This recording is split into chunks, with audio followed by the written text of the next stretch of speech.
बिस्मिल्लाहिर्रहमानिर्रहीम।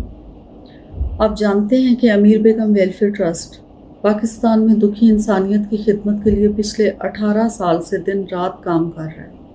हमारे मुआशरे के वो मुस्तहिक और सफ़ेद पोश ख़ानदान जिनके घरों में आज के इस तरक्की याफ्ता दौर में भी वॉशरूम्स और टॉयलेट की सहूलत मुयसर नहीं है, और उनकी फैमिलीज़, हमारी माएँ, बहनें और बेटियाँ घरों से बाहर जाती हैं, जो कि इंतहाई अनसेफ और अनहाइजीनिक है, हिफ्ज़ान सेहत के असूलों के ख़िलाफ़ है। अमीर बेगम वेलफेयर ट्रस्ट ने इन ख़ानदानों की इस तकलीफ़ को महसूस करते हुए 100 नए वॉशरूम्स तामीर करवाने के मंसूबे का आगाज़ किया है। अल्हम्दुलिल्लाह फ़र्स्ट फ़ेज़ में 10 वॉशरूम्स की तामीर आप देख रहे हैं कि मुकम्मल हो चुकी है। इस नेक काम के लिए हमारे भाई साउथ अफ्रीका में मुकीम पाकिस्तानी शख्सियत जनाब चौधरी सलीम नज़र साहब ने अमीर बेगम वेलफेयर ट्रस्ट को मुकम्मल सपोर्ट किया है।